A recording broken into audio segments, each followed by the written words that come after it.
The Siltshade taproom wasn't a place for peace. It was a place for pretending you had some. A low-ceiling dive tucked in the outer ring of Grelix.9, the air smelled like burnt coolant and fermented algae. Lights flickered like dying insects. No music, just the ambient hum of station life. Drifters, traders, mercs, nobody looked anyone in the eye unless they meant something by it. Elijah Maddox sat at the far corner, back to the wall, drink in hand. He'd been there almost an hour, and hadn't said a word to anyone. He liked it that way. One sip of whatever passed for whiskey here, sharp, bitter, wrong, and he let his eyes drift across the room.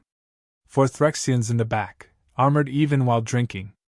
A couple of scaled traders bartering quietly over neural implants. And near the center, 3 Zarnath enforcers, big, plated, smug. Like they owned gravity itself. He caught the flash of movement at the door and stiffened. 2 of the Zarnath rose. They were dragging someone in. A human. Female, mid-20s. Slight. Unarmed. Her diplomatic ID badge was broken and dangling. Her dark hair was tangled, one eye swollen shut. She was bleeding from the temple. Maddox sat up straighter. Didn't move yet. The lead enforcer, a hulking brute in ceremonial armor, barked in galactic standard. This human interfered with station scanning protocols. Unauthorized tech sweep. Illegal. He shoved her forward. She stumbled, caught herself. Punishment is immediate. The taproom quieted. Even the Threxians stopped talking. The 3rd Zarnath stepped aside. Behind him came Commander Vrol. 8.5 feet tall. 2 sets of nostrils. His skin shimmered like obsidian dipped in oil. His voice echoed unnaturally, amplified by a voice synth fused to his throat. I will deliver judgment, Vrol said, scanning the room with mild amusement. Let all species bear witness. The bartender ducked out. No one stopped him. Maddox stood. Not fast. Just enough to let the stool scrape the floor. Vrol's head turned. The enforcers turned with him. You object, human? Vrol asked. Maddox didn't reply. He walked forward, calm, measured. Every eye followed him. He stopped a few paces from the diplomat. I'm Elijah Maddox, he said evenly. She's under Terran Accord protection. Vrol gave a low, metallic laugh. You're unarmed. Maddox nodded once. So are you. The enforcers tensed, amused. One of them muttered something in Zarnathi, a joke about primates. Maddox ignored it. Vrol took a step closer. Your kind hides behind laws and tools. You don't bleed for anything. You posture, you negotiate. But this? He gestured toward the bloodied woman. This is reality. Maddox's voice was quiet. She's not your lesson. Vrol tilted his head. And what exactly are you going to do about it? Maddox reached up and finished his drink, set the glass on the table beside him, and said, Ask your medic? You'll need one. Without warning, the nearest enforcer lunged. Maddox moved first. He dropped low, twisted, grabbed the alien's elbow joint, and torqued. The arm snapped, loud, clean. The enforcer howled and dropped. The second came fast, claws extended. Maddox pivoted. Sidestep. Elbow to the throat. Knee to the ribs. The alien crashed through a table and didn't rise. Vrol didn't blink. But the room did. Silence. Maddox stood still. You want to fight me? Vrol asked. No, Maddox said. I want you to walk away. Another laugh. Vrol's eyes glowed. Clear the ring, he barked. Chairs scraped. Species moved. Nobody left. Not yet. Maddox shifted his stance. No weapons. No armor. Just breath. Just balance. Just years of training burned into reflex. The diplomat, Raya, pulled herself to the side, breathing heavily. You shouldn't. Quiet, Maddox said softly, never taking his eyes off Vrol. This ends one way. The Zarnath commander stepped into the circle. We built empires before your species crawled from swamps. Then crawl back, Maddox answered. Vrol roared and charged. Maddox didn't flinch. He took the first hit on purpose, let it glance his shoulder. Pain exploded down his arm. But it was a test. Measure the weight. Gauge the rhythm. Roll struck again, heavy and wide. Maddox ducked, stepped inside the arc, and delivered a brutal palm strike to the alien's lower ribs. Not enough to drop him. Just enough to hurt. They circled. Breathing sharp. Maddox's left arm throbbed, but his footing was solid. You think pain frightens me? Roll spat. No, Maddox said. I think under that armor, you're just another sack of bones. Another exchange. Maddox dodged a sweeping blow, countered with a foot sweep. Roll staggered. He was strong, stupid strong, but slow. Predictable. Arrogant. Maddox landed a clean elbow to the jaw. The impact cracked something. Blood. Purple. Roll snarled and lunged, slamming Maddox into a beam. Air left Maddox's lungs in a rush. His ribs screamed. He dropped to one knee. Roll raised a claw to finish it. Maddox rolled left, grabbing the fallen stool leg, and brought it up in a tight arc, into Roll's exposed knee. The alien buckled. Maddox didn't stop. Strike. Strike. Strike. Wood broke. So did cartilage. Roll collapsed. Gasping. Bleeding. Still conscious. Maddox stood over him. You done? He asked, voice low. Roll reached for his blade. Maddox stomped on his wrist. No weapons, he reminded him. Remember? The crowd stared. No one moved. No one spoke. Maddox looked around. We don't always need guns, he said, breath hitching. Sometimes, all we need is a reason. He turned, lifted Riot gently, and helped her toward the exit. No one stopped them. Not even the guards arriving late. Behind them, Vroll lay bleeding. And the galaxy had just seen what a human could do, without a weapon in sight. Elijah Maddox didn't bother turning to check if the enforcers were getting back up. They weren't. They wouldn't be, not for a while. He moved with Raya toward a booth near the wall, out of the open, but with a clean sight line. She leaned against it, panting, half-conscious, blood still wet on her temple. Sit, he said, lowering her gently. Who the hell are you? She managed. Someone who remembers when we used to fight with more than just buttons. Her lips quirked. Then she winced. From the center of the room, a slow, scraping sound filled the silence, metal claw against alloy floor. Vroll stood, breathing hard. His leg wobbled. The knee Maddox cracked was already swelling. But he smiled. It wasn't triumph. It was hunger. You broke my people, Vroll said, voice distorted through his damaged synth. You tried to break ours, Maddox answered. I underestimated you. I'm used to it. Vroll flexed his claws. Then let's finish it. A murmur swept through the taproom. Species leaned forward. Some recorded. No one interfered. Maddox exhaled once and stepped back into the ring. He could feel every bruise. The slam into the beam earlier had done real damage, maybe cracked a rib. His left shoulder was screaming. His knuckles were raw. But his stance was solid. Feet spread, weight balanced. Elbows tucked.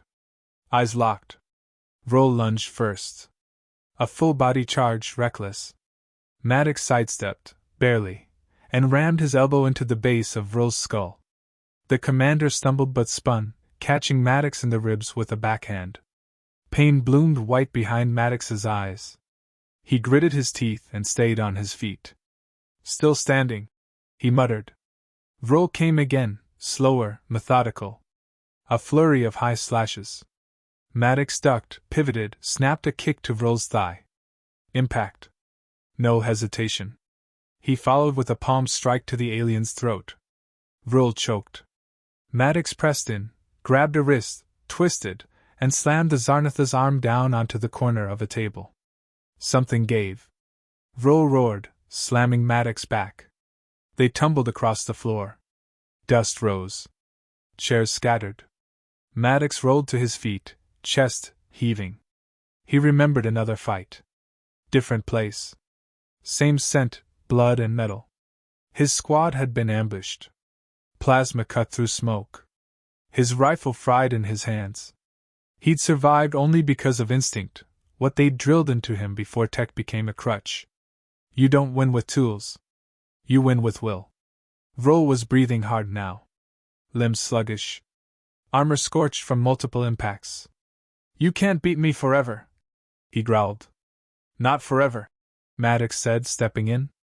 Just long enough. He ducked under a punch and landed a crushing hook to the side of Vrol's jaw. Then a knee to the gut. Then an elbow into the clavicle. Vrol fell. Stunned. The ring was silent. Maddox backed up slowly, not taking his eyes off the Zarnath. I don't want to kill you, he said flatly. You think breaking bodies makes you powerful. I think it makes you scared.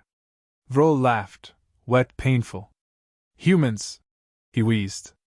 You're just chaos and soft skins. Maddox knelt beside him. No, he said quietly. We're survival. You don't know what it's like to crawl through fire, bleeding and broken, and still move forward because there's someone counting on you. He stood again. You don't get to teach us anything. Not anymore. The bartender returned from wherever he'd vanished, slowly wiping down a glass, pretending not to stare. Raya sat straighter. Color was returning to her face. You won, she said. Maddox shrugged, rolling his sore shoulder. It wasn't a competition. That's not how they'll see it. Doesn't matter. They saw enough. A tall, insected traitor moved from the edge of the ring, clicking quietly in its throat. It bowed once to Maddox. Then it left. A pair of scaled Threxians raised a glass in his direction. No applause. Just acknowledgement. Respect, the hard-earned kind. Not given. Not negotiated. Earned through blood and grit. Then the station guards arrived, humanoid, low-ranked, unarmed. They paused at the door. Saw the bodies. Saw the still-breathing, barely moving Vrol. And kept their distance. Maddox turned to them. She needs medical. Now. One guard nodded and moved to help Raya. The other just looked at Maddox for a long moment before whispering something into a communicator. Maddox took one last glance around the taproom. The damage would take hours to clean. The memory? That would last longer. He stepped toward the door, slow, deliberate. Behind him, the hum of conversations began again, but they were different now. Measured. Careful. A Threxian voice muttered near the exit. No weapons, and he still left the ring walking. Maddox didn't smile. But his steps were steady. And every species on Grelex.9 knew that from now on, if you pushed a human too far, you better pray he was armed. Because if he wasn't, it meant he had something worse. The medpod hissed shut around Ryatan. Maddox stood nearby, one arm crossed tight against his side, breathing carefully. His ribs weren't broken, but they were bruised deep. He felt every movement like a slow punch. The station's clinic smelled like sterilized metal and stale air. The medic, a pale-skinned Polari with shaking hands, didn't ask questions. No one had, not since the fight. Maddox could still feel the way the bar went silent behind him after he dropped Vrol. That kind of silence didn't end in a day. Raya's eyes fluttered open inside the pod's clear shell. Still here? She asked hoarsely. Didn't feel like walking away just yet, Maddox replied. She smiled faintly. He was going to break me. Just for the message. He didn't. Because of you. Maddox didn't answer. He just stared at the pod's vitals display, watching her heartbeat level out. It reminded him of old field monitors, flat lines and flickering danger signs. How many of those had he seen fade into black? The door behind them slid open. Two Zarnath entered, unarmored robes instead of plating. Elders, by the look of their heavy necklaces and ceremonial markings. Maddox didn't move. But his posture changed. Ready again. One of them stopped 2 meters away. The other didn't speak, just watched.